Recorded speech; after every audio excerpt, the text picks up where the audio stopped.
Entrevistas. Panorama Internacional.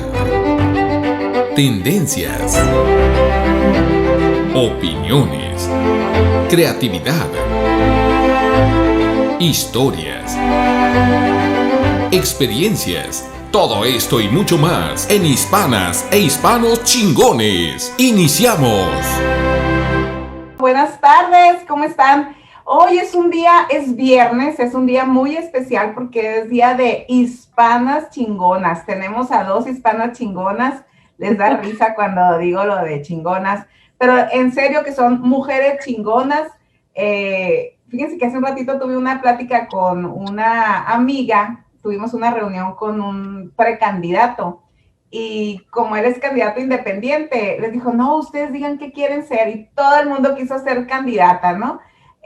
Pero bueno, zapatero a tus zapatos y hay que ponernos a trabajar. La política es un medio para trabajar también por la sociedad, pero yo creo que podemos hacer mucho desde donde estamos.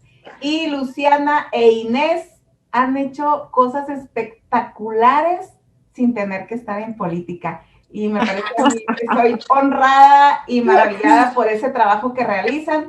Y en serio, muchas gracias por abrir este espacio y ojalá que todo México, toda Argentina, toda América vea de qué estamos hechas las mujeres, porque ustedes están descubriendo mujeres chingonas en el mundo, ¿no? Y ahorita estamos en América Latina, básicamente, ¿verdad? O también tienen de otros. Pero bueno, buenas tardes, Luciana Biondo e Inés Juney. ¿Cómo se pronuncia tu apellido? Juney, ok. Voy a metérmelo en la cabeza. Buenas tardes, ¿cómo están? Muy bien. Muy bien, gracias. Luciana es una mujer que llegó en México hace 17 años. Ella viene de Argentina, de un pueblito ganadero. Dice que está maravillada con México. Dice que aquí aprendió que México se escribe con X. Con no? X. Sí. Y que hay un color que le decimos fuchsia, y que ahorita es ahorita. Y bueno, ella es una mujer que tiene una fundación que se llama Cunas de Cartón, que vamos a hablar ahorita un poquito sobre eso.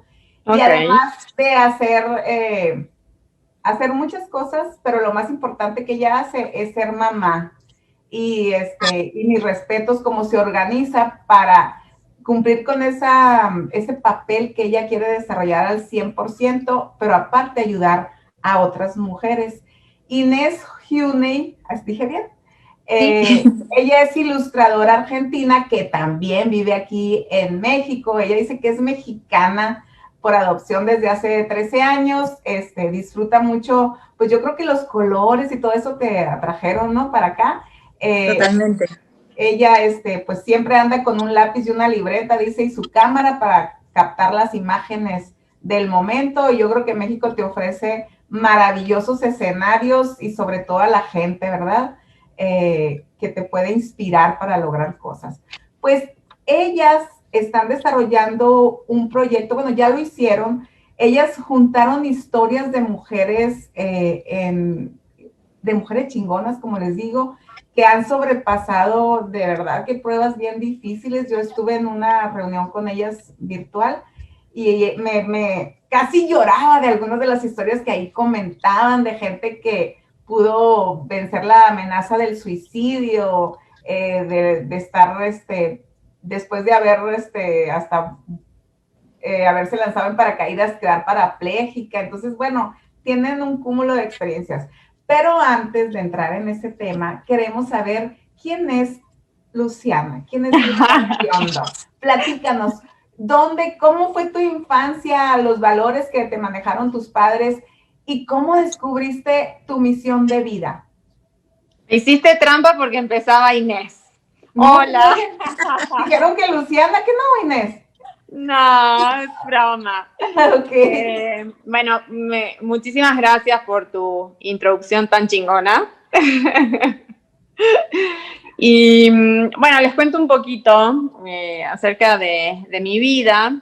Yo nací en una ciudad ganadera, a 2 horas en esa época de Buenos Aires, todavía no había buenas carreteras, y era un pueblito para ustedes, porque finalmente tenía 60.000 habitantes en esa época, ¿no? Ahora hay un poquito más.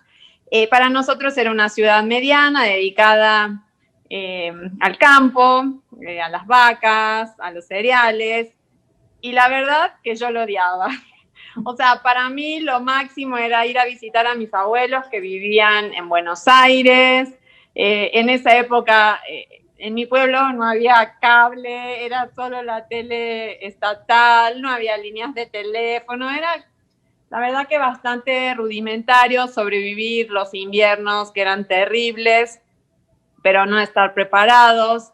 Y siempre tuve como esa espinita de querer salir, de no querer quedarme, porque lo tradicional era que terminaras la prepa o secundaria allá y luego te fueras a vivir a Buenos Aires, ¿no? A estudiar. La que conocí fue México, ¿no?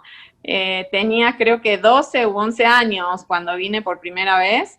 Mi hermana me lleva muchos años. Y bueno, vine a México, nos fascinó. Fuimos a Acapulco, que en esa época todavía ir a Acapulco era la carretera vieja que hacías 8 horas. Huatulco, Ixtapa, o sea, ¿no? Maravilla de viaje. Y me encantó México, me encantó. Entonces, todos los veranos de Argentina, yo trataba de venir a México a visitar a mi hermana y así lo hice durante 3 años. Y entonces tuve que decidir qué hacía, ¿no? Si me iba a Buenos Aires o no, como mis amigas. Y dije, no, yo me quiero ir a México a vivir con mi hermana. Y entonces, bueno, estuvimos investigando, apliqué un examen y entré a estudiar economía en el ITAM, ¿ok? Y entonces me vine a México y bueno, fui muy feliz, o sea, llegué, me acuerdo, en enero, un 7 de enero y el 14 de enero empecé clases, ¿no? En el ITAM. Y me acuerdo que mi primera anécdota horrible, no horrible, pero México era inmenso, ¿no? Y la única guía que teníamos era la guía Roji. Entonces tenía que ir al ITAM y por supuesto que no llegué al ITAM y terminé en el Estadio Azteca, o sea, no. Entonces sirvió porque me acuerdo que a los 2 días jugó México contra Colombia y nos invitaron al partido de fútbol y sabía perfecto cómo llegar al Estadio Azteca, ¿no? Pero bueno, digamos, siempre fui inquieta, siempre quise de verdad salir de mi ciudad, no estar ahí. Mi hermana lo logró en algún sentido de la vida porque mi papá falleció cuando yo era muy chiquita y mi hermana tenía 15 años. Entonces, si mi papá hubiera estado vivo, por ejemplo, sabíamos que mi hermana no se hubiera ido a estudiar a Buenos Aires, por ejemplo, ¿no? Entonces, algunas limitaciones pues no sucedieron por la situación esa y mi hermana fue un poquito más libre, se pudo ir a Buenos Aires y digamos que lo siguiente era que yo también lo hiciera, ¿no? Pero preferí alcanzarla a ella y venirme al calor de México. Te ahorraste una parada. Exacto, la sopa de tortilla me encantó y dije, de acá soy. Y entonces me vine a México a los 17 años, empecé en el ITAM. Y bueno, sí me costó mucho. Yo había estudiado en una escuela pública, secundaria y prepa. Y la verdad que todo digamos, la preparación que tenían mis compañeros frente a la mía, pues era exageradamente grande, ¿no? Me costó muchísimo el primer semestre, desde la primer clase, cuando me hablaron de pingüinos y gansitos, diciéndome que eran sustitutos perfectos.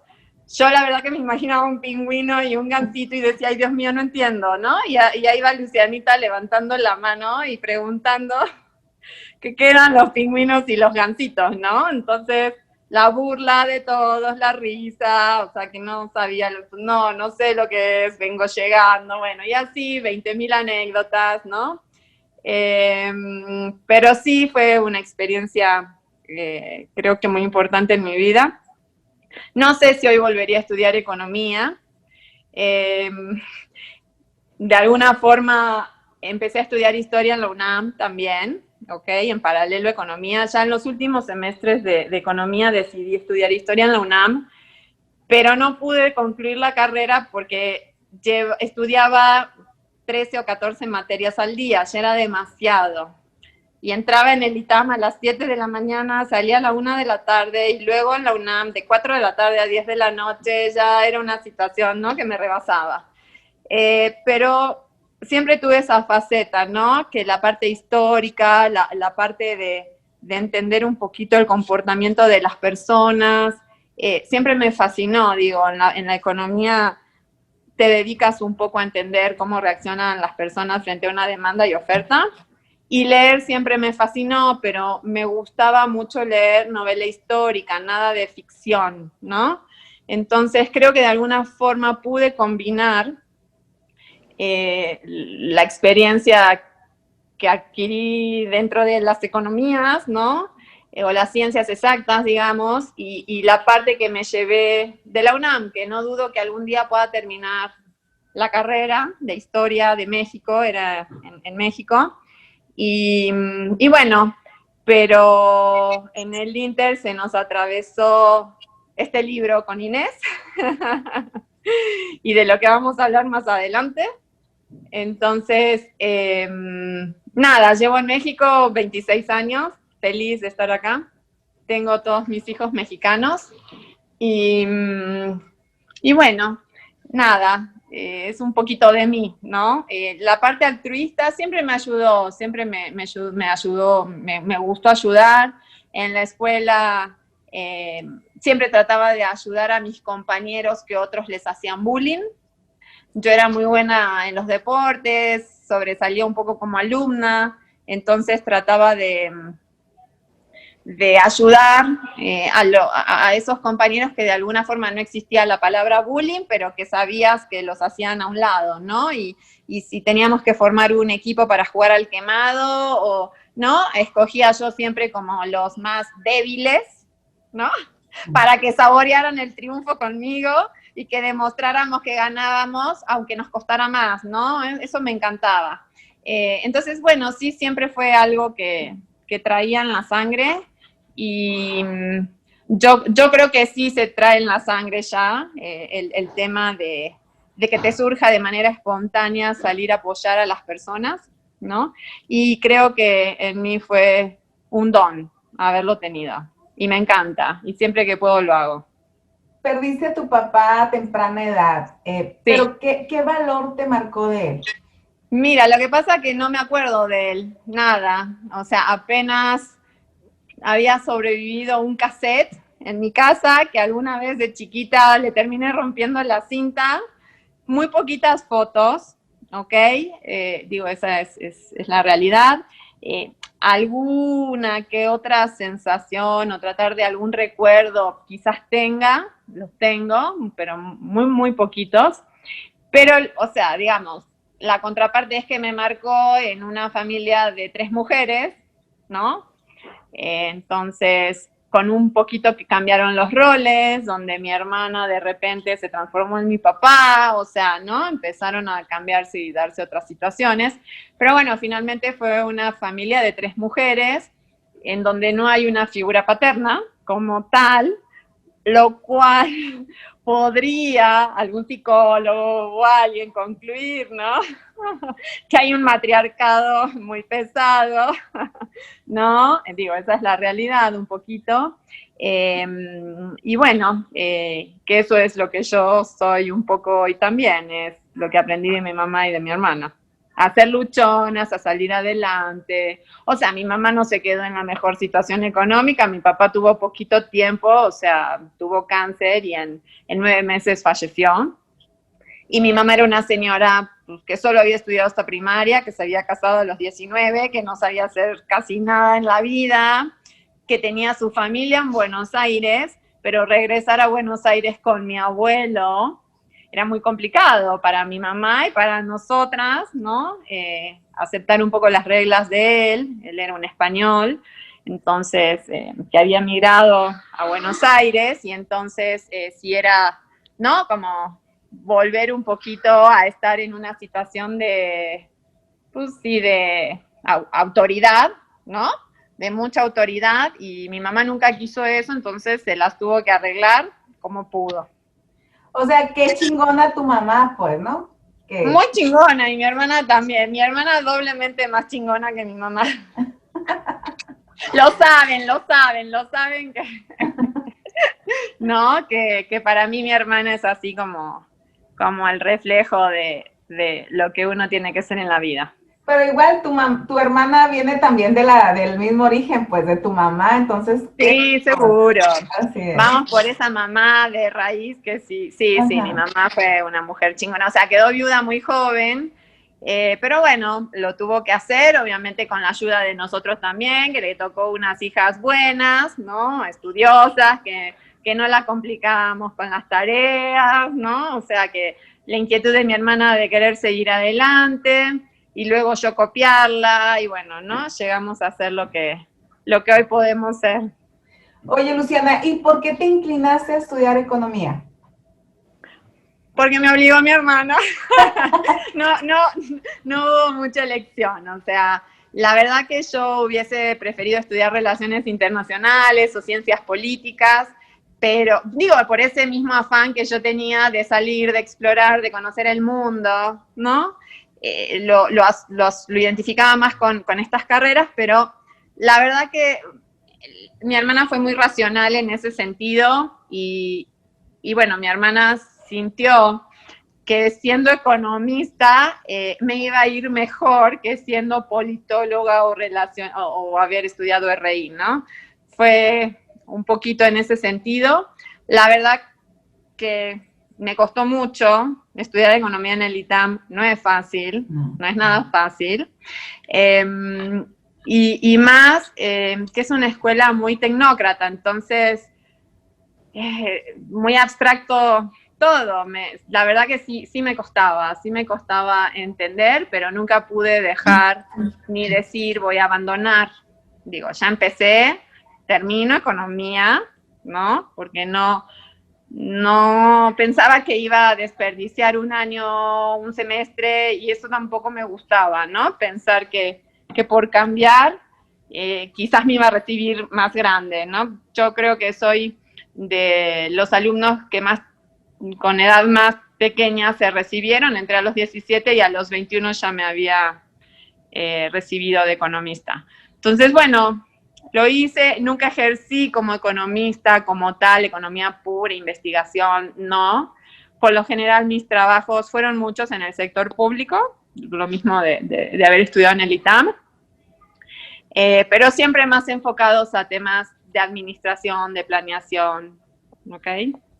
¿Y cómo descubres tu misión de vida? A veces, o sea, a ver, digo, la necesidad por lo general, o una inquietud que tenés en la vida, yo creo que eso te va orillando a esa misión que buscas. Y en realidad no es que yo diga, bueno, en la vida yo quiero ayudar a todos los bebés del mundo, me lo propuse tal día. No, más bien te van llegando las cosas en su momento, ¿no? Tardó en mí, o sea, porque siempre hice acciones como muy individuales para ayudar. De repente hubo un movimiento muy interesante ahora que es octubre, el mes de cáncer, con la Fundación Bella, por ejemplo, que Martín te pintaba en la cara tu raya rosa o tus 2 rayas, y bueno, me enteré, lo convoqué a casa, vinieron 100 mujeres, lo hicimos, todo el dinero que se recaudó era para la fundación de él. Digamos, siempre estaba el movimiento tratando de ayudar de alguna forma, hasta que, bueno, en algún momento sí se presentó como esta misión en la vida y fue más masivo. O sea, tú traes la vocación de ayudar y Cunas de Cartón nace de esas ayudas que das. Nació por una necesidad mía, ¿ok? Por una cuestión mía personal, y además me pareció una idea fantástica. Lo platiqué con mi esposo, ¿no? Porque meter bebés adentro de una caja en un principio sonaba un poquito fuerte, ¿no? Claro que si abres, como te explicaba, si abres un Bambineto, un Moisés y le quitas las telas, finalmente está hecho de cartón, solo que está forrado. Pero bueno, cuando lo platiqué con él y tuve el aval de que me dijo, o sea, está interesante la idea, no es loco, hazlo, o sea, empecé a hacerlo y bueno, fue un proyecto que llegó a Sonora, por ejemplo, hoy en Sonora cumple 5 años, hoy que es 2 de octubre. Ah, ¿en serio? ¡Wow! Sí, Liz, que ha estado a cargo de la fundación allá, lleva 5 años con las cunas de cartón.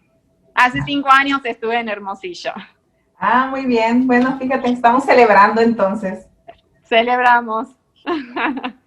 Platícanos ahora sí en qué consiste este proyecto de cunas de cartón. Mira, la idea es finlandesa. Desde hace 80 años en Finlandia los bebés duermen en cajas de cartón, ¿ok? En Finlandia es una política pública que sirvió para reducir la tasa de mortalidad, ¿ok? De alguna forma nacían poquitos bebés y de los poquitos que nacían se morían muchos, ¿ok? Entonces hubo un pediatra que dijo, ¿qué está pasando? ¿Por qué hay tantos bebés prematuros? Y el problema era que las mamás no se atendían a tiempo en el embarazo, ¿ok? Se esperaban hasta el final y claro, llegaban las complicaciones en el parto. Entonces este señor dijo, bueno, cuando nazca un bebé prematuro, lo primero que tengo que hacer es que al menos no muera en los primeros minutos. ¿Y cómo lo voy a lograr? Manteniendo el calor de su cuerpo. ¿Y cómo lo voy a lograr si no hay... Atención médica. No atención médica, incubadoras. Si no hay Okay. Incubadoras, o sea, no había, porque estamos hablando de principios del 1900, 1920, por ahí. ¿Qué hago? Pues agarró una cajita de cartón, le puso el fondo con doble arena, caliente, ¿no? Okay. Y metió al bebé adentro. Entonces el bebé en un periodo de tiempo mantenía la temperatura del cuerpo, ya no moría, prematuro, y empezaba su pelea, ¿no? En las siguientes semanas, meses. Y entonces el gobierno finlandés lo vio y dijo, wow, sí funciona. Entonces empezaron en zonas rurales marginadas, luego se fueron a todas las mamás finlandesas que viven en Finlandia. Y cuando yo lo leí, mi bebé tenía 6 meses, Matilda. Y dije, me hubiera encantado tener una cuna de cartón para Matilda. Y dije, bueno, pues no se puede. Pero aparte no lo hubiera conseguido porque, te digo, Finlandia solo la entrega a las mamás finlandesas, porque aparte lleva todo un kit de maternidad que es bastante caro en euros. Entonces, pues no lo regalan a otras mamás, ¿no? Extranjeras. Entonces, bueno, pasó un tiempo y hubo un momento en donde sí quise empezar el proyecto y lo empecé. O sea, me tardé 3, 4 meses en el diseño de la cuna porque las medidas de Finlandia eran más grandes. Los bebés finlandeses son más grandes que los bebés mexicanos. La tropicalizamos. Y así empecé, hice un crowdfunding, junté el dinero con mis amigos y las primeras cunas las donamos al IMSS, a la fundación del IMSS. Yo necesitaba también que las instituciones empezaran a respaldar un poquito la cuna de cartón. Y bueno, la idea gustó, Cruz Roja me apoyó desde un principio, se sumaron varios DIF, y poco a poco empezamos a entregar cunas. Los medios nos apoyaron también muchísimo, los busqué obviamente como aliados, porque sí no estaba fácil transmitir la noticia. Obviamente apoyaba mucho el hecho de que en Finlandia hubiera sido un caso exitoso. Y nos fue increíble, así llegó Liz, por ejemplo, de Sonora, y así llegaron muchísimas más mujeres de todo México a querer apoyar, a querer ser mis ojos en otros estados, en otros municipios, a reconocer estas necesidades y a tratar de organizar colectas, recaudar fondos, ¿no? Para hacer llegar estas cunas. se unieron los transportistas de carga aérea, terrestre, porque había que entregar cunas en todo México. Y bueno, siempre funcionó así, ¿no? Y hemos logrado entregar cunas en todos los estados y a más de 100,000 bebés. O sea, ¿después de cuántos años has entregado 100,000 cunas? De 5. En 5 años, wow, pues está. Sí. ¿Cuál es tu meta o hasta dónde quieres llegar con esta fundación? Mira, mientras surjan las oportunidades, seguir adelante. Hoy el tema está muy delicado por el tema del COVID.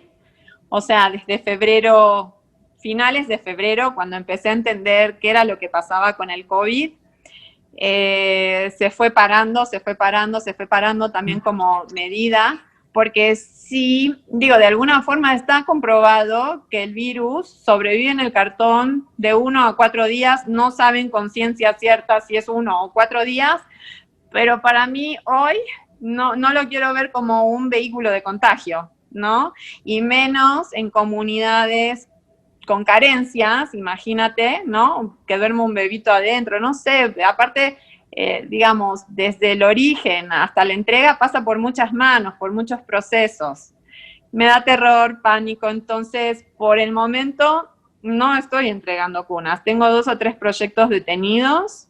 De hecho, uno es con la fundación de un actor de Corea del Sur, que me buscaron sus representantes de aquí de México y sus fans. Y ese proyecto se tiene que estirar ahora, al menos hasta enero, ¿no? Que cambie un poquito más la situación del país. Pero sí, las cunas siempre han viajado, también hemos entregado cunas desde Estados Unidos hasta Argentina, Perú, Chile, Panamá, en muchísimos países, también El Salvador, Guatemala. Sí, hemos entregado también cunas. Muy bien, pues muchas gracias por compartirnos tu historia. Vamos ahora con Inés para que nos hable un poco de ella.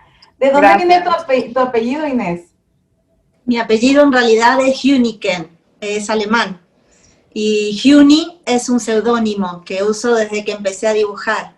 Okay. Aparte que cuando empecé a dibujar cosas humorísticas, entonces me parecía como demasiado serio el Hüniken.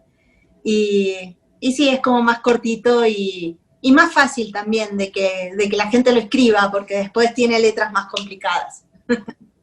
Bueno, platícanos de tu infancia, Inés. ¿Cómo fue? ¿Quién te inspiró? ¿Cómo llegas a ser quien eres hoy? Bueno, yo nací en la provincia de Mendoza.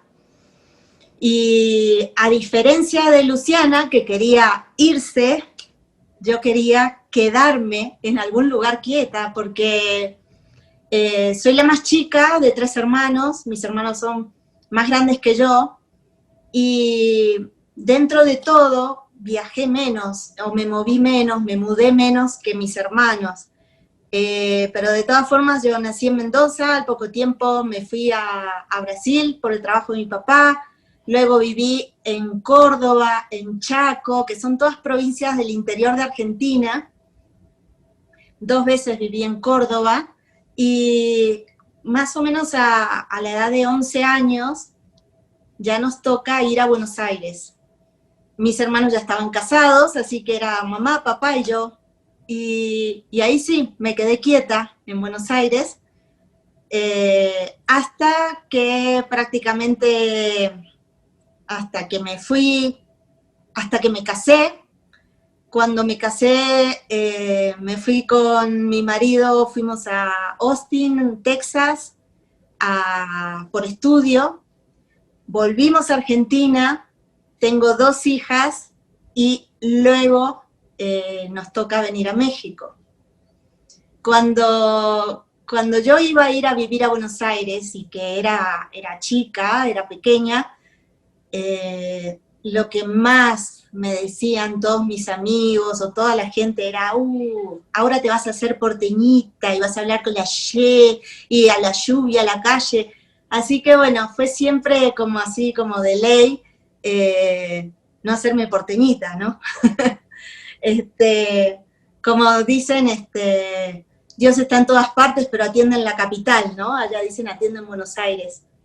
Y cuando empiezo antes, en la provincia de Córdoba, tendría más o menos 8 años, me pasa que mi mamá, que siempre le había gustado hacer cosas como pátinas, pinturas, algunas cosas así, pero no pintaba cuadros, va a la casa de una señora a comprarle un cuadro, y esta señora, que era española, le dijo, ¿pero qué me vas a comprar si tú lo puedes hacer?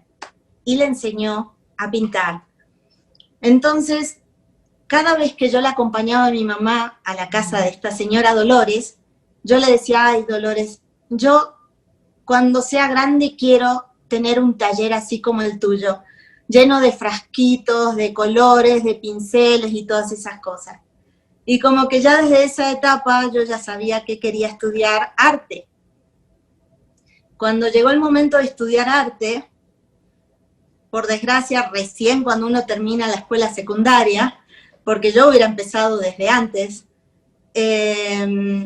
bueno, empiezo a estudiar Bellas Artes, y bueno, mucho dibujo, grabado, escultura, todo muy serio, pero al mismo tiempo me picó un bichito de empezar a estudiar dibujo humorístico.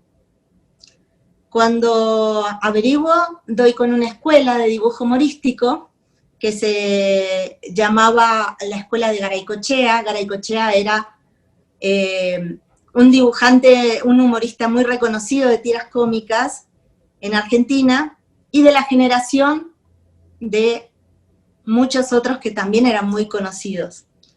Así que, bueno, tuve la oportunidad ahí en la escuela de tener la visita de Fontana Rosa, de Quino, de Ibáñez. Bueno, Ibáñez era otro humorista que era profesor nuestro, y Mordillo, otro humorista también muy reconocido. Bueno, todo eso me fue marcando. Ahí ya estaba medio en una encrucijada, ¿no? Las cosas serias del arte, el dibujo del modelo vivo, de todas esas cosas, y el dibujito gracioso. Pero un día me pongo a pensar que era muy complicado eso de hacer una tira cómica diaria. O sea, ¿cómo hacen estos monstruos del cartoon para ocurrírsele una tira para el periódico todos los días? ¿Cómo hacen? A mí no me sale eso. Y ahí doy con personas que me fueron llevando hacia la ilustración y la ilustración infantil. Y bueno, empecé así a ilustrar para tarjetas, primero tarjetas tipo Hallmark, ilustrar para revistas infantiles, todo en Argentina. Y bueno, ya para ese entonces me caso, con mi marido surge esto de ir a estudiar a Estados Unidos, y tengo la suerte de trabajar ahí en Estados Unidos en animación. Wow. Y eso para mí era como, wow, estoy tocando el cielo con las manos ahora, ¿no? Porque realmente fui a dar con un estudio que trabajó para Disney y trabajó para Warner Brothers. Mientras yo estuve ahí trabajando, bueno, tocaron 2 películas de Disney, de Warner Brothers y de otros clientes. Y yo dije, bueno, no, esto es el sueño de cualquier dibujante. Ahora, ¿qué pasaba? Era animación tradicional, y la animación tradicional es algo muy mecánico. Entonces al tiempo dije, no, esto no es tan creativo. Y a mí lo que más me gusta, aunque a veces se me pongan los pelos de punta, es que el trabajo que me piden sea muy creativo. Entonces, bueno, volví a Argentina después de 2 años, estuve allá trabajando para editoriales, para libros infantiles, editoriales de libros educativos, y luego surge lo de venir a México. Y bueno, qué nervios, ¿cómo será México, no? Yo, la verdad, no conocía, para nada. ¿Qué te imaginabas? No conocía para nada. Les cuento que todo el resto del mundo cree que México es Cancún, o son las playas, nada más, ¿no? Y que siempre hace calor. No conocen la Ciudad de México.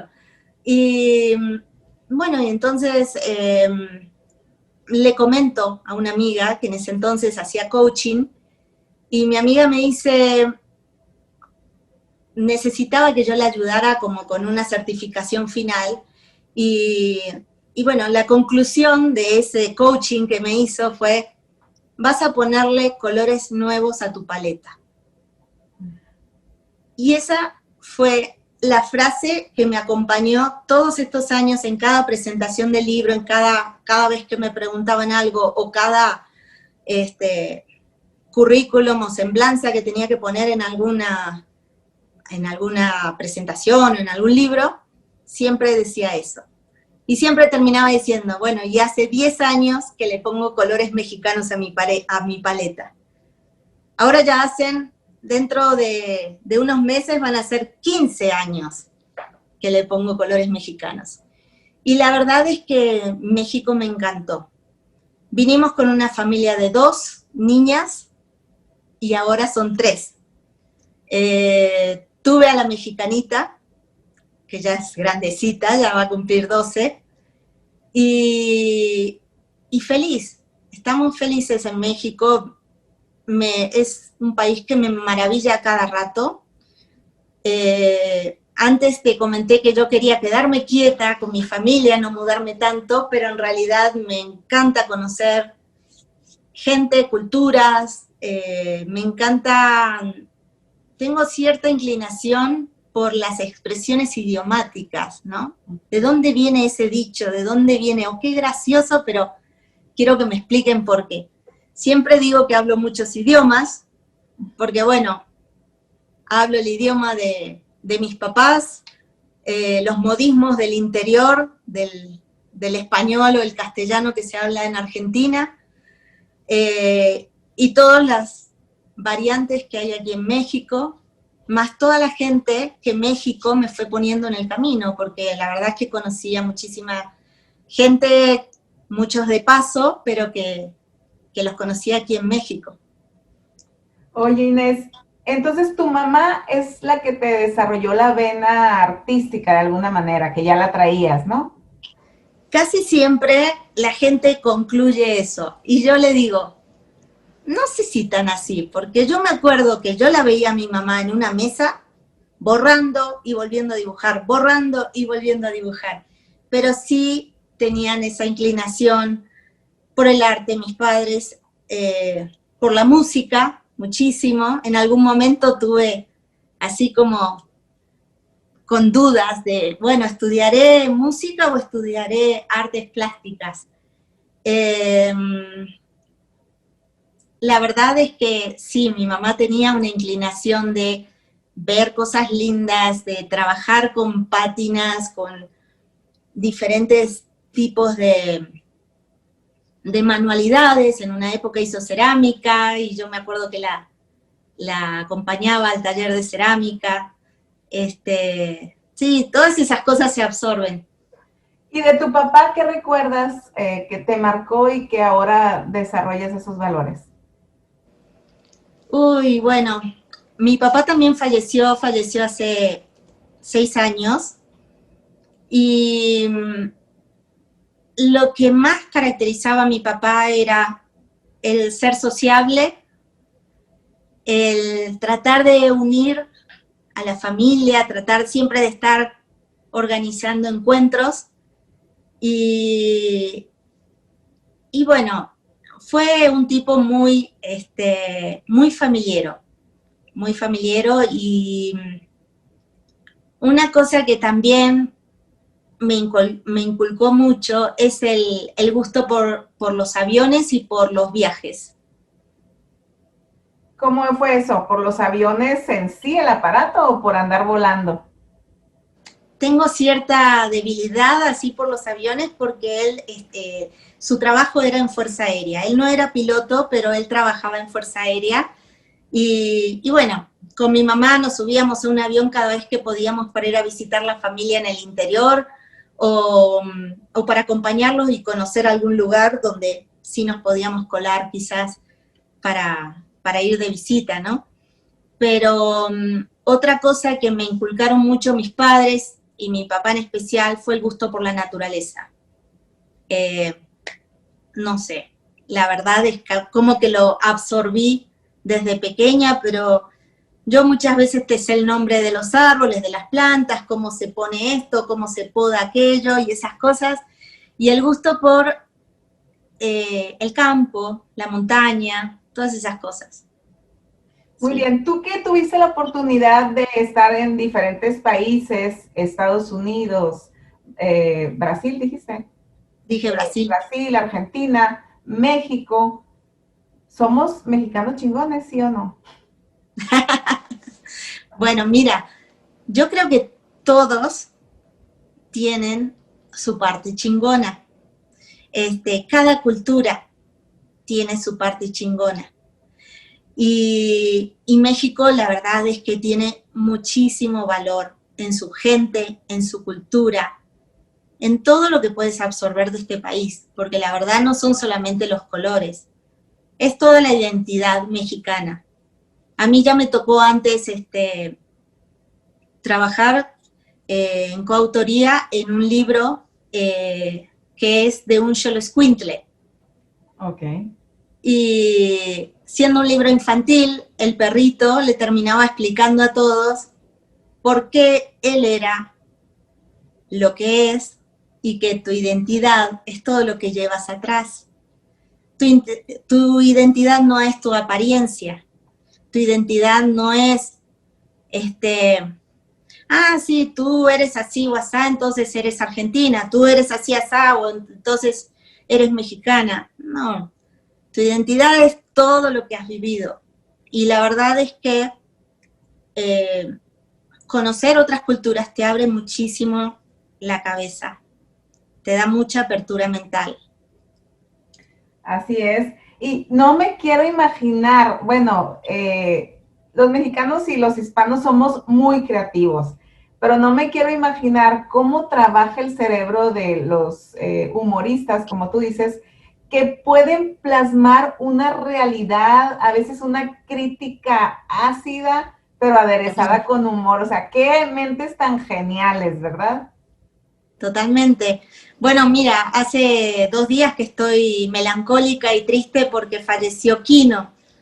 Y te pones a rever toda su obra y luego ves, porque también estuve justo viendo noticias de otros de estos humoristas que fueron mis maestros, y dices, qué poder de observación.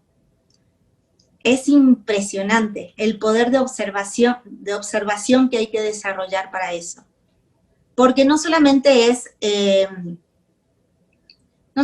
hacer un dibujito lindo, es plasmar lo que te decía antes, toda una identidad, ¿no? O sea, estás representando a una persona que es un déspota, ¿cómo lo vas a dibujar? Estás representando a una persona que es un tierno, ¿cómo lo vas a hacer? No sé. Entonces, sí, mucha creatividad. Por ejemplo, y en el caso de los ilustradores, ¿cuál es cómo puedes decir tu sello como ilustradora? Porque bueno,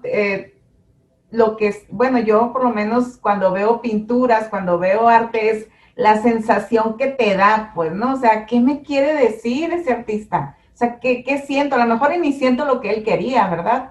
Pero digo, yo busco eso. ¿Tú qué quieres y cuál es el sello que tú crees que tienes? Mira, te voy a comentar más o menos cómo trabajo. Todo ilustrador o todo creativo tiene que documentarse sobre el tema del cual te va a transmitir algo. La ilustración no es más que otro tipo de lenguaje. Tú puedes contar algo a través de un micrófono, ¿no? Alguien puede contarte algo a través del baile. Alguien puede contarte algo a través del teatro, la mímica, el dibujo, la pintura, la escultura, hay la música, hay infinidad de formas de contar cosas. Entonces, lo que yo trato de hacer siempre que tengo que hacer algún trabajo de ilustración es documentarme sobre lo que tengo que ilustrar. Entonces, mucha gente confunde lo que tú me preguntas, cuál es tu sello, con cuál es tu estilo. Ay, pero ¿cómo? Tú no tienes un estilo igual todo el tiempo, ¿no? ¿Cómo puede ser eso? Deberías desarrollar un estilo propio. Y la verdad es que es algo parecido a lo que hablábamos antes otra vez, de tu identidad, que está compuesta por un montón de vivencias. Y lo que decía Luciana también es que las cosas se te van poniendo enfrente del camino. Cuando yo era pequeñita y le decía a Dolores, quiero tener un taller con un montón de frasquitos y pinceles, yo nunca pensé que un día iba a querer estudiar dibujo humorístico.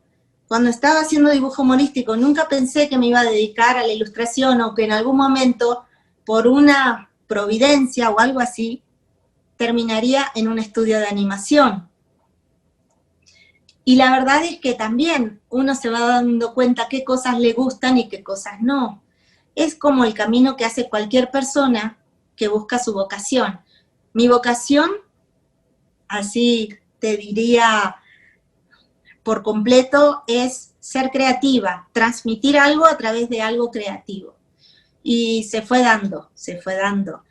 Entonces, bueno, me pasa, por ejemplo, que con cualquier ilustración que tenga que hacer, primero investigo, me documento. Si es en el caso de una persona, como en este libro del que estamos por hablar casi, tengo que conocer a la persona, ¿no? Me voy a ver algún video, alguna entrevista. O sea, no solamente Luciana, que escribe la historia, tiene que conocer al personaje. Y las cosas, esa misma investigación te va poniendo delante tuyo la forma, la técnica, los colores y cómo va a quedar en definitiva esa expresión o eso que quieres comunicar con una ilustración. O sea, al final estudias para inspirarte en crear algo. ¿Es así? Puede ser. Observas. Ajá. Creo que observas para inspirarte. Sí, pues analizas, pues lo estudias, lo ves. Exacto, también. Porque mira, también mucha gente pregunta, ay, yo no sé dibujar, ¿cómo hago? O, ay, no, es que tú tienes un don. Ay, no, es que yo nunca voy a poder.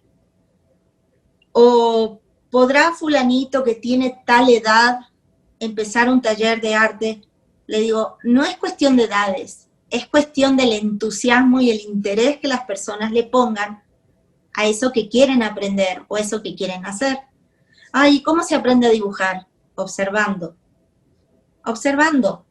Mucha gente copia de los clásicos, ¿no? En todas las escuelas de Bellas Artes te hacen copiar cosas de las esculturas, de los clásicos o de los cuadros famosos. Y eso es una forma de observar. En realidad no es que uno está copiando para plagiar, uno está aprendiendo. Muy distinto es el plagio. Sí. Oye, Inés, ¿y sí da para vivir el ser creativo, el ser artista?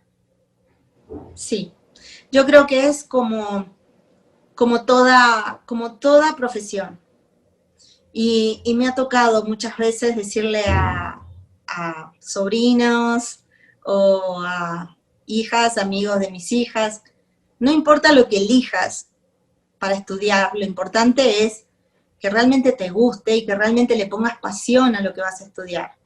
O sea, puedes estudiar la mejor carrera, la que más te reditúa, la que supuestamente más rico te vas a hacer, y si no te gusta vas a ser una persona deprimida, triste, mediocre, y por ahí puedes, no sé, dedicarte a hacer velas, jabones, no sé, cualquier cosa que realmente te apasiona y luego un día te pones una empresa y le das tu sello propio y todo depende del entusiasmo.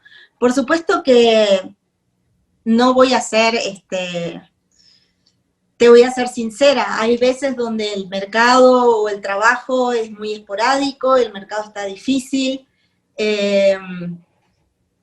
pero bueno, hay que arremangarse y en esas épocas hay que darle vuelo quizás a proyectos propios o pensar cómo uno se va a reinventar, como ahora con la época de COVID, ¿no?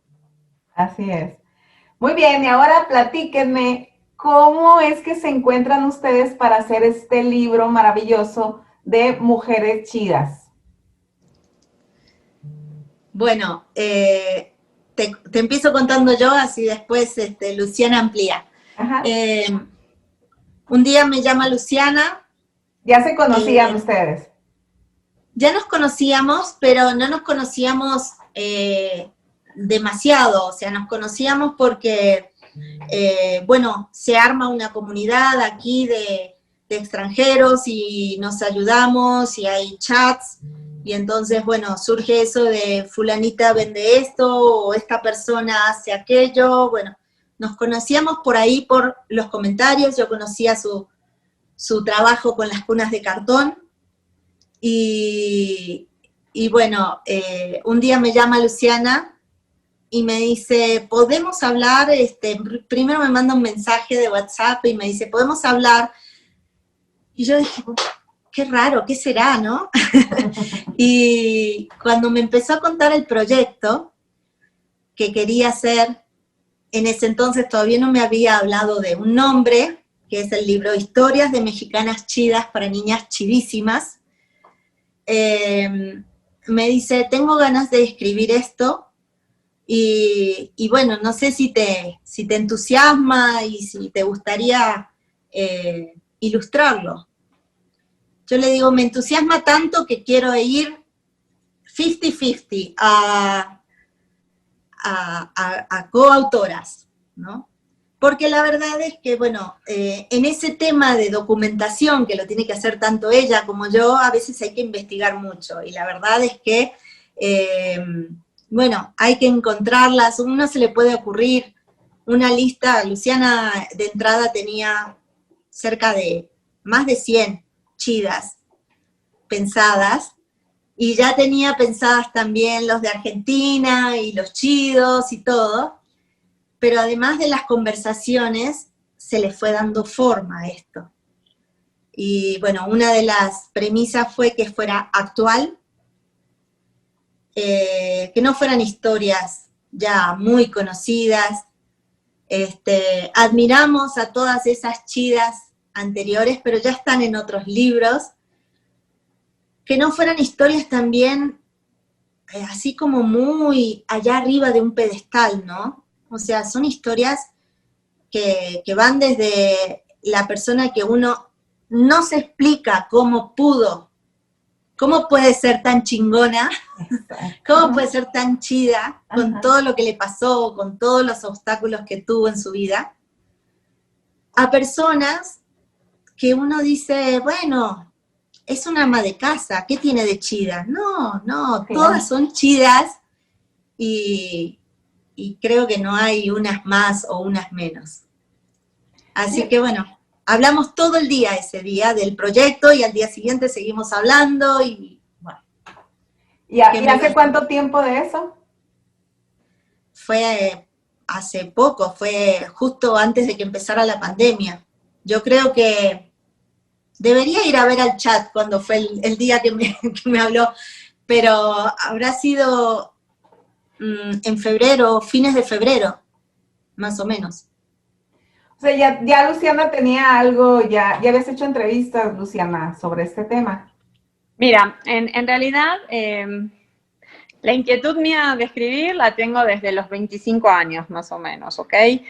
Varios proyectos en la mente, pero por cuestiones del seguir con tu vida del by the book y hacer todo muy, ¿no? Paso a paso, y lo tradicional, y la chamba, y luego los hijos, pues siempre era algo que iba como que postergando. Entonces te digo que a mí siempre me pegan así como las necesidades, y eso es lo que me empuja un poco a terminar de concretar algo. Y en este caso era, digo, muy puntual.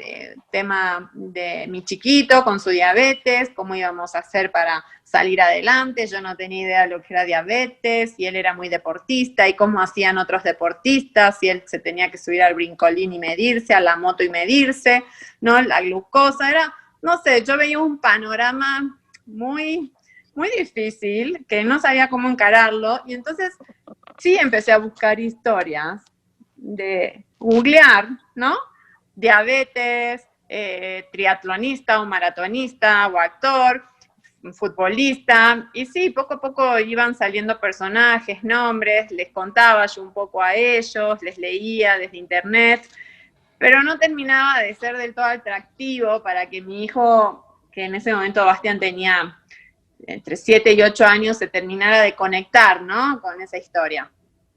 Y bueno, pero pasaban los meses y seguíamos ahí en la lucha, y llegó diciembre, y Matilda también tenía un tipo de bullying pasivo en la escuela, no se identificaba, sentía que era un fantasma, que no la pelaban sus compañeritas. Entonces conocí a Dara, que Dara era la niña genio, es la niña genio con el IQ más alto, que tiene Asperger, que sufrió bullying durante 6 años de su vida. Ella hoy tiene 9 recién cumplidos.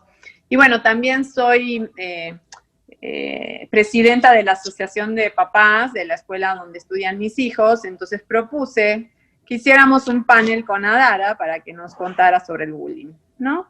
Y obviamente esa noche llegué a casa a escribir la historia de Adara. Y luego de Adara fue Xochitl, y Yalitza, y empecé entre diciembre, enero y febrero, ¿no? Entonces sí tenía un poquito de historias, algunas, pero la verdad, o sea, sí faltaba el ingrediente de darle vida al libro, y sí, la vida era a través de las ilustraciones de Inés.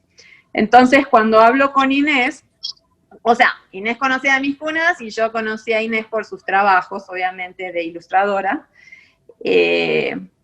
Bueno, platicamos todo ese día, y cuando vemos este micha 50-50, como dice Inés, pues antes investigué también, ¿no? Dije, ¿qué tan buena voy a ser yo en cederle a Inés el 50%? Y por supuesto que desde entrada dije, no, bueno, o sea, Inés es, yo creo que hasta más coautora que yo, ¿no? O sea, entonces, digo, eso quedó pactado desde el día 0 y fue súper entendido, y así será siempre que estemos juntas, o sea, en más proyectos, porque sí, siempre existe un poquito esa dualidad, si el ilustrador te va a vender las imágenes o no, si vas a pagar por cada uno o si lo vas a subir al barco. Y acá la verdad que es un proyecto increíble, y para mí, cuando exista un ilustrador, yo creo que merece las mismas condiciones que un escritor, ¿no? En una chamba de este estilo. Entonces, eso a mí, digamos, siempre me hizo trabajar cómoda con Inés, ¿no? O sea, en ese sentido. Y bueno, empezamos con las historias. Como dice Inés, tenía la lista, era una lista muy ambiciosa, porque sí eran muchas historias. Entonces un día nos coordinamos y dijimos, a ver, aterricemos esto un poquitito y que sea un proyecto de más corto plazo, con menos historias, ¿no?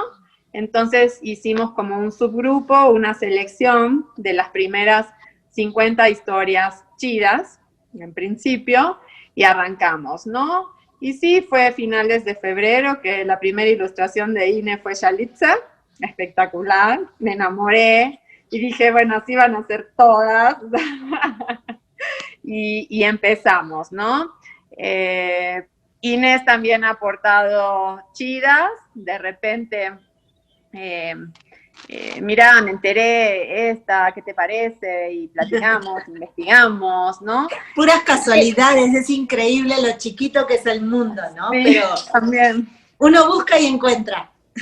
El universo conspira, en realidad, eso. Totalmente. Sí. Y bueno, lanzamos, a ver, nuestra idea era, a ver, ninguna chida, ninguna mexicana chida, digamos,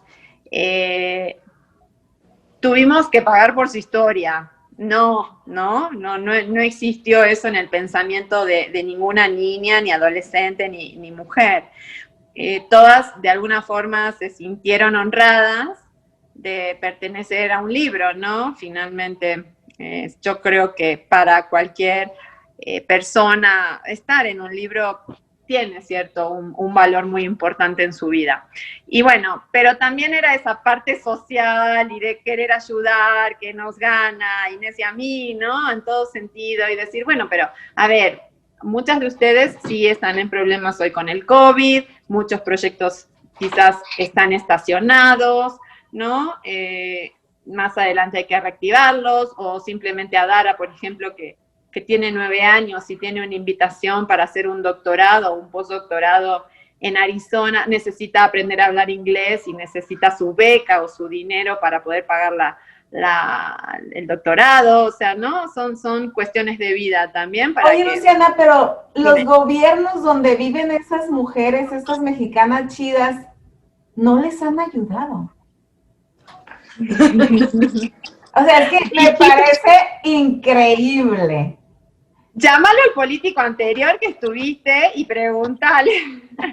No, yo necesito que me pases esa lista para ir a entrevistar a cada uno de los gobernadores y diputados y exigirles cómo es posible. ¿Cuántos años dices que tiene Dara? Dara tiene 9. 9.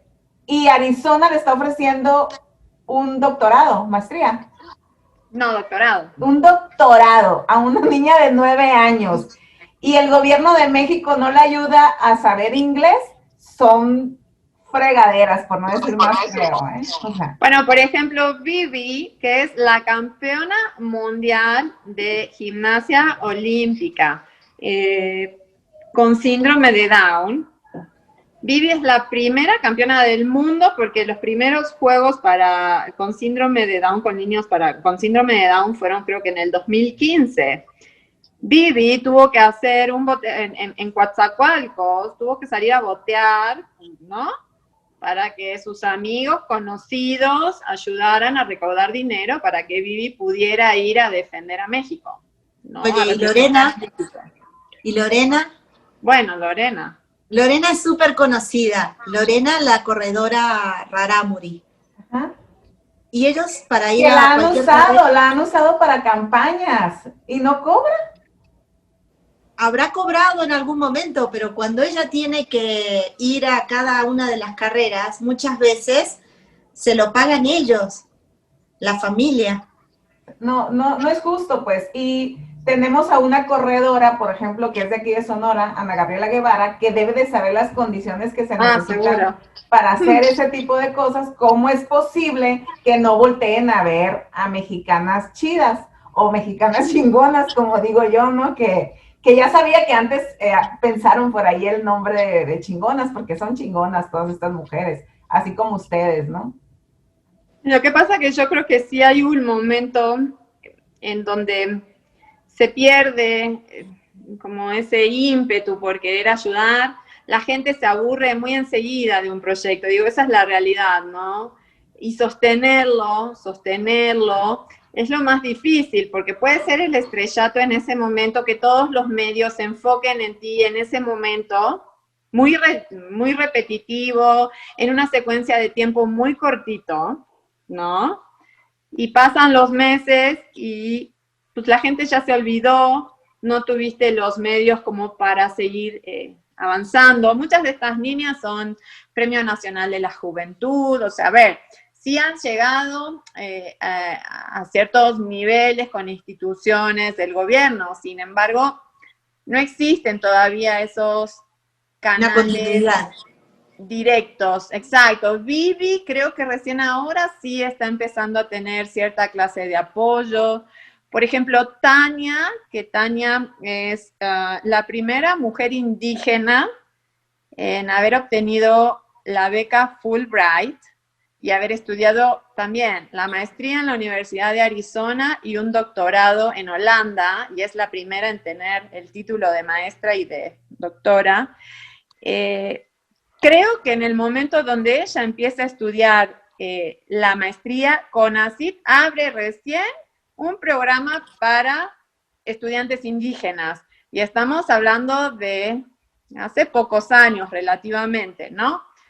O sea, yo creo que de alguna manera sí están siendo más visibles estas mexicanas chingonas o estas mexicanas chidas, pero son tiempos muy lentos, ¿no? O sea, siempre está el aparato burócrata detrás, pero sí empiezan a visibilizarse más y yo creo que las instituciones de alguna forma empiezan a ser un poquito más conscientes o a ser más inclusivos, ¿no? Pero bueno, tenemos que darle para que despierten, porque bueno, tampoco podemos de que, ay, hay que nos vean, ¿no? Porque ya, que reaccione el gobierno. Nosotros tenemos, ellos, los gobernantes, están pagados por nosotros. Y ustedes que trabajan en México, pues también pagan impuestos, ¿no? Entonces, deben de ver ese tipo de acciones de parte del gobierno. ¿Por qué escogieron a historias de mexicanas chidas, dos argentinas? ¿Por qué mexicanas? Porque, mira, de alguna forma es en el país en el que vivimos, ¿no? O sea, y finalmente, pues 26 años aquí, prácticamente es más mi vida acá que en Argentina.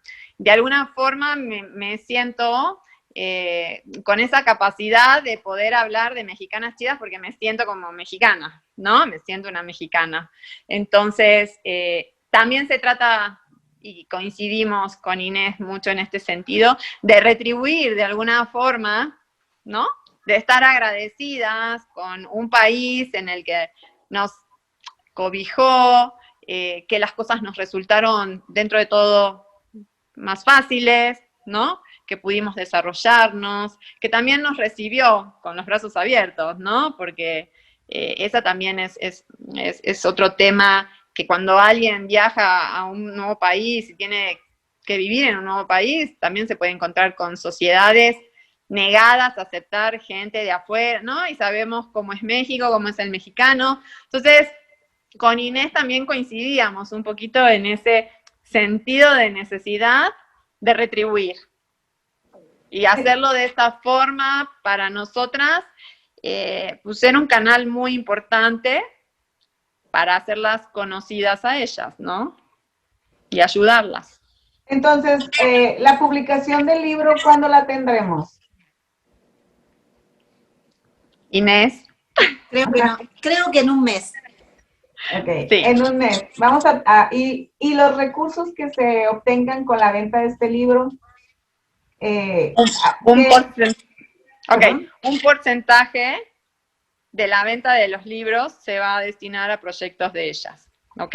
A ver, con Inés también recorrimos algunas editoriales antes, en lo que decidíamos el concepto del libro, pero el planteamiento de hacer un libro social, con esta idea de apoyar otros proyectos, en las editoriales es bastante difícil de compenetrar, ¿no? O de que también son muy by the book, entonces era difícil cambiar esa regla en el juego. Y bueno, le dije a Ine, no importa, consigamos los recursos en plena pandemia, no importa, life goes on, o sea, y tenemos que ver cómo... Y sí lo hicimos un poquito con miedo al principio, ¿no? Organizamos un crowdfunding en una plataforma. Nos aventamos. ¿Les fue bien? Sí, claro. Sí, pero bueno, al principio era ese poquito de inquietud de decir, wow, esto recién empieza, la gente está en incertidumbre total, ¿nos podrán ayudar? O sea, no, eran algunas cuestiones, planteamientos que nos hacíamos, pero la verdad que la gente se súper enganchó cada vez que hablábamos con algún posible fondeador, el proyecto les encantaba, la parte del altruismo también, así que bueno, sí llegamos a cumplir con nuestra meta. Y lo bueno, lo lindo, es que es un proyecto independiente, entonces nos da esa forma de, finalmente Inés y yo somos las dueñas del libro, no tenemos que ceder derechos a nadie, ¿no? Y eso nos va a dar mucha libertad para gritar a los cuatro vientos y llamar la atención de las instituciones. Digo, ya nos están esperando en el Senado, los diputados en Nayarit, por el caso de Yucaima de Nayarit. Estaré en el Senado de la República en las próximas semanas también, platicaremos sobre el libro con Inés. O sea, sí estamos buscando esos foros, ¿no? Que creemos que también pueden servir para lo que decís, ¿no? Que despierten, que se den cuenta del potencial que hay y que se vale ayudar, ¿no? No me gusta mucho manejar el tema de hombres y mujeres, porque a mí me ha ido bien, pero sí, últimamente he tenido casos en vivo y a todo color, de que sí hay una diferencia entre el trato a una mujer y hacia un hombre, sobre todo en negocios. En el caso de ustedes que son escritoras y que han visto estas historias de mujeres chingonas o mujeres chidas, ¿creen que se trate un poco de discriminación hacia la mujer en el por qué no reciben los apoyos que necesitan estas mujeres?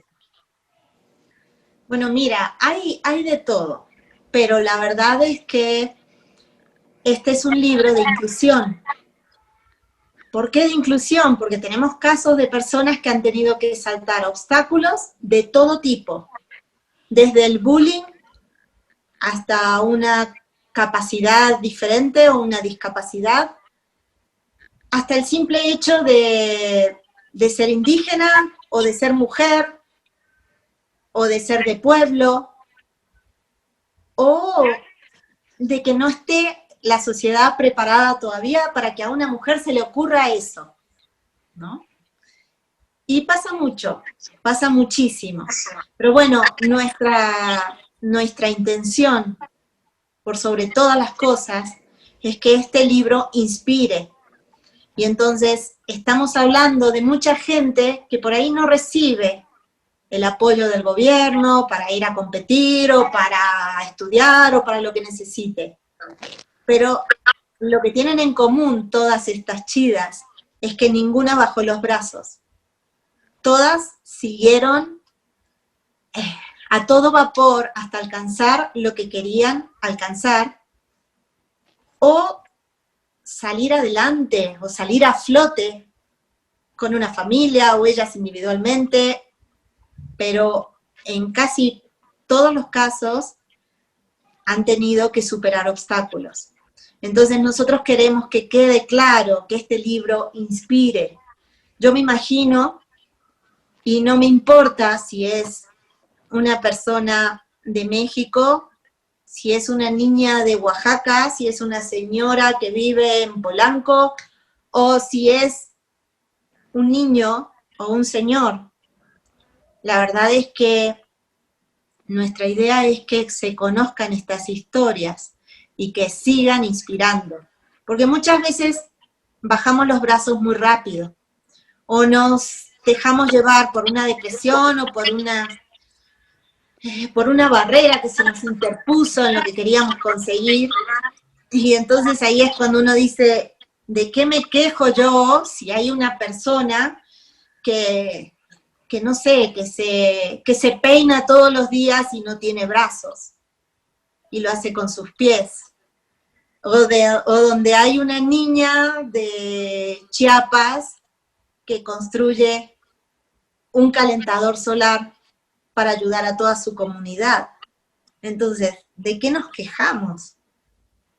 Así es. Y aparte, ¿sabes qué? Que tratar de buscar ese paternalismo también y tratar de identificarlo en las instituciones o sea, se vale, pero yo creo que también se vale el esfuerzo de cada uno de tratar de conseguirlo por sus propios medios, ¿no? Y como dice Inés, bueno, a lo mejor tratando de conseguir ese paternalismo es en donde bajo los brazos cuando me doy cuenta que no lo voy a recibir, y es en donde la mayoría de nosotros fracasamos, ¿no?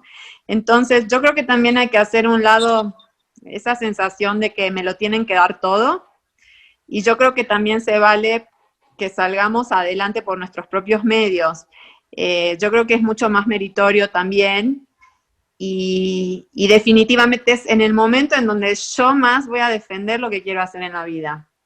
Me parece que que de esa manera puedo ir en busca, no sé si del éxito, pero sí al menos de luchar por lo que quiero. Sí, pero se puede facilitar las cosas, pues, ¿no? O sea, definitivamente. totalmente de acuerdo contigo, pero se pueden hacer más fáciles las cosas porque quizás ese gran esfuerzo que se está haciendo puede potencializarse en otras acciones, pues, y llegar a más gente. De hecho, el programa Hispanos e Hispanas Chingones, Mexicanas y Mexicanos Chingones, trata de eso, de que alguien como tú y como yo logró grandes cosas, pues. Entonces, si ellos lo lograron, nosotros también podemos, ¿verdad? Claro. Los proyectos que van a apoyar clases de inglés, familia incluyente, albino latino, panadería Maxa, ¿es? ¿O cómo se lee? ¿O Maya? No. Bueno, raíces musicales, textiles para estrella, Tian, taller de hábitat, proyecta tu futuro bailando. Bueno, son muchísimos más. Me dijiste, Luciana, que ya estaban vendidos los primeros 1000 libros. Casi están todos apartados, sí. No, o sea, a ver, el crowdfunding que hicimos con Inés nos alcanzó para un tiraje de 1000 libros, ¿ok? Entonces, sí, esos primeros 1000 libros prácticamente en unas pocas semanas ya se nos van a agotar todos, sí. Okay. Y vamos a seguir la segunda edición, entonces. Seguiremos con ediciones, reimpresiones, ¿no? Esa es la idea. Sí, y además para Navidad va a ser un excelente regalo también, definitivamente. Yo creo que estos últimos meses del año va a ayudar muchísimo, ¿no? Para que vendamos muchos más libros. Y bueno, nosotras, a ver, vamos a pensar seguramente, Ine, en un volumen 2. A ver, ¿qué pasó con Sonora? ¿Está o no está en el volumen 1? No nos llegó la chida de Sonora. Así es, vamos a abrir una convocatoria aquí para empezar a manejar chidas. Te digo que prácticamente todas las semanas, no te digo todos los días, pero todas las semanas encontramos una chida nueva. Le decimos, ¡ay, tendría que haber estado! Pero es nuestra primera experiencia totalmente independiente. Y entonces, bueno, como te decía Luciana, la verdad nos fue muy bien con el crowdfunding y tenemos ya, el libro ya tiene los fondos para ser editado. Así que es una presión impresionante porque todo el mundo, primero creíamos que el libro iba a estar en julio. Y te aseguro que hemos trabajado mañana, tarde y noche, especialmente noche, pregunta en mi familia, encerraditos en época de COVID, con Luciana hablando a diario, nos faltó poco para hacer la cuarentena juntas, y a diario y a cada momento del día, ¿no? Y es muchísimo trabajo, porque la verdad es que es la investigación que te decía antes, el contactar a las personas, porque cada una de estas chidas ha tenido que autorizar su texto y su ilustración. Luego hicimos otra parte del libro, en cada doble página tenemos una parte con hechos curiosos, así como el dato curioso del tema que estamos tratando. Entonces, bueno, son otros tantos dibujitos más y otro tanto de escribir todos estos facts y bueno, lleva la verdad mucho tiempo. Recién ahora podemos decir que hemos terminado con los textos y las ilustraciones. Ahora estamos en momento de correcciones y de últimos detalles que, bueno, quizás son los que más miedo nos dan porque hay que revisar y revisar y revisar. Así que habrá un volumen 2, muy probablemente. ¿Qué te puedo decir? Pero bueno, supongo que tendré que descansar un poquito de dibujar de noche. Además, el libro creció y estas 50 historias se transformaron en 60, ¿ok? 60 historias. Las 10 historias que nos llegaron de último momento fueron historias que en el crowdfunding tenías la posibilidad también de promover una historia chida, ¿ok? Quizás de alguien que hubiera significado algo en tu vida, en la vida de tu comunidad, en la vida del país, y que quisieras que México conociera, ¿no? Entonces también fue otro capítulo más para Inés y para mí, conocer estas historias, ¿no? El crowdfunding terminó a finales de mayo, contactarlos fue junio, julio, eso también hizo que se dilate un poco el proyecto, ¿no? De estas historias, pero bueno, también es el condimento extra que tiene el libro, ¿no? Conocer a estas mujeres también, que quizás no han estado en los periódicos o quizás nunca les hicieron una entrevista, ¿no? Pero tienen una historia igual de chida, como puede ser la tuya, como puede ser la de Inés, como puede ser la mía. Son historias que a lo mejor las vemos como más terrenales, en donde encontramos más coincidencias y concluimos que son iguales de chidas, ¿no? Que el resto de las 50 historias. Oh, pues muchas felicidades. Pues díganos cómo puede la gente que nos está viendo y que nos va a ver, porque vamos a hacer ediciones, cómo pueden adquirir el libro, cómo las pueden apoyar, cómo pueden estar, yo supongo que va a haber mucha gente interesada en el libro, porque como bien dijiste, pues ahorita es época para inspirar a la gente, sobre todo con el COVID. Yo creo que hubo un acercamiento ahí entre las familias y tenemos que aprovechar eso para que no se nos vaya la juventud, ¿no? Tal cual, seguir promoviendo. La lectura es ideal para compartir entre los padres y los hijos. México es un país en donde apenas se leen 3.5 libros. Son poquitos. Se me hace mucho. Imagínate que te digo, son poquitos. El récord de los países hispanohablantes lo tiene España y luego Colombia. España creo que son 8 y Colombia son 6. Luego está en varios países, México ocupa 3.5 libros al año. Pero el problema es que, por ejemplo, en la escuela los que más promueven la lectura son los profesores, no los papás. Entonces tenemos que aterrizar eso, tenemos que reconvertirlo, ¿no? Entonces creo que este libro que hicimos con Inés es un libro adecuado para que lo puedas leer con tus niños a partir de unos 7 años, o sea, yo las pruebas las fui haciendo con Matilda, que en ese momento tenía 6, y sí lograba entretenerse con la lectura. Entonces es un buen ejercicio para que los papás al menos puedan leer una historia con sus hijos antes de irse a dormir, ¿no? Y fomentar de nuevo la lectura. Entonces nos pueden contactar, por ejemplo, a través de nuestro Instagram, es la manera más fácil. Y en el Instagram somos Mexicanas Chidas. Y en Facebook también. En Facebook también. Muy bien. Muy bien. Pues chicas, ¿algo más que quieran agregar a esta maravillosa aventura que están haciendo? Bueno, yo te diría que eternamente agradecida por este espacio que nos das.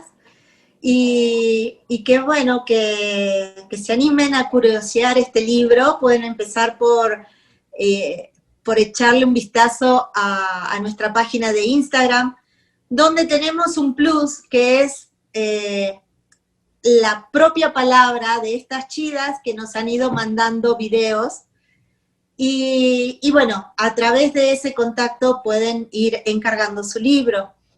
Pero que por sobre todas las cosas, este libro lo promociona, no se vende solo, porque las historias de estas mujeres, niñas y jóvenes son increíbles.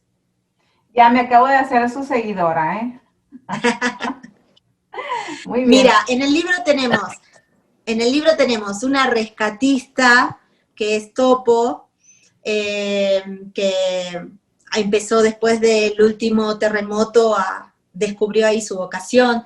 Tenemos una mujer bombero, tenemos a escritoras, tenemos bailarinas que representan a México y lo dejan gente que se dedica al arte y que es reconocida mundialmente. Tenemos muchas oaxaqueñas, como por ejemplo Abigail con su restaurante y su comida típica, reconocida a nivel mundial. Tenemos atletas, la verdad es que hay para elegir. Así es, pues son 60 historias. Vamos a ir por la segunda edición, dicen, porque quedaron pendientes 50, ¿verdad? Y quedó pendiente Sonora. Ah, bueno, sí, vamos a buscar aquí a la mujer chida de Sonora. Yo me comprometo ahí a buscarla. Perfecto. Muy bien. Muy bien. Chicas, pues muchas gracias, en verdad honrada por este tiempo que me han brindado y espero que sigan teniendo muchos éxitos con estos libros y que sigamos promoviendo la lectura, pero sobre todo esas historias que nos pueden inspirar, nos llegan al corazón y que nos pueden decir, ¿sabes qué? Sí se puede. Claro que sí se puede. Sí se puede. Muchas gracias, muchas gracias. Y ustedes que están ahí en contacto con nosotros también, muchas gracias y por favor sonrían. Recuerden, siempre puede ser peor. Gracias.